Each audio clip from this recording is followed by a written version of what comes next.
Kumusta mga kaway like this? Eto na naman ako, nagbabalik.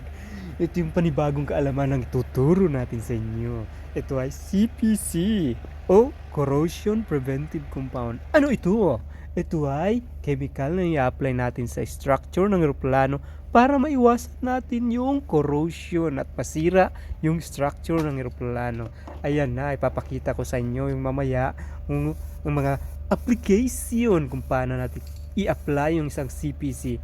Bakit tayo complete gear? Naka-mask, naka-goggles, naka-torchlight at naka-coverall. Alam mo kung bakit? Kasi yung chemical na yan ay masyadong delikado sa ating katawan. Pag yan ang nalanghap mo at dumikit sa yung baga, magiging ano siya, parang fiberglass. At syempre yung fiberglass ay delikado sa ating baga in the long run. Mababawasan yung edad natin. Instead na abot tayo ng 500 years old, hindi na. Hanggang 100 years old na lang tayo. Ayan, pinapakitaan ko kayo ng puwit. O, puwit lang muna kasi mamaya-maya ipapakita ko sa inyo kung paano ihagod. Ayan na, dito na tayo. Ganyan o, ganyan lang mag-spray. Manipis lang i-apply nyo kasi pag i-apply mo ng makapal yan, hindi na effective. Kasi alam mo kung bakit? Kasi papasukan ng moisture yung ilalim para magiging bubbles siya.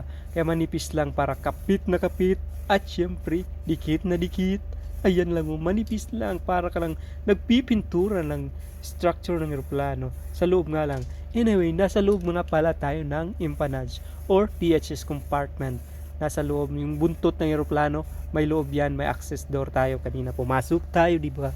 Yun, para CPC, para ligtas ang ating mga pasahero saan man sila magpunta, para kumpante at reliable ang ating eroplano, safe sila, aircraft is flying safely. Ganyan lang mag-apply, manipis lang yan o.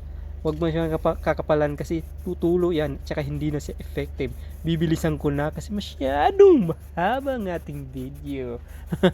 Panoorin nyo nga pala ng hanggang sa dulo itong video natin kasi maipapakita ko sa inyo kung anong chemical ang ating gamit. Magkaiba ang chemical CPC ng Boeing sa Airbus. Yung CPC natin na Airbus A330. Yung chemical ng CPC ng Airbus A330 is medyo magkaiba sa Boeing.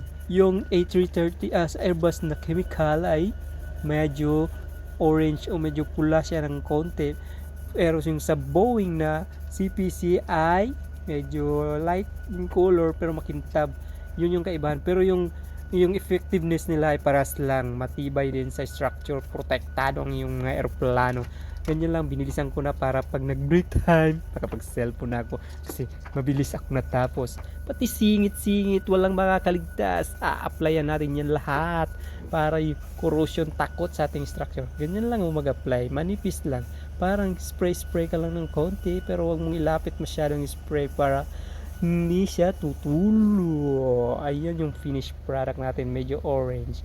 Siyempre, ito yung chemical natin, Ardrox AB15. Salamat marami. Thank you! Oh my God!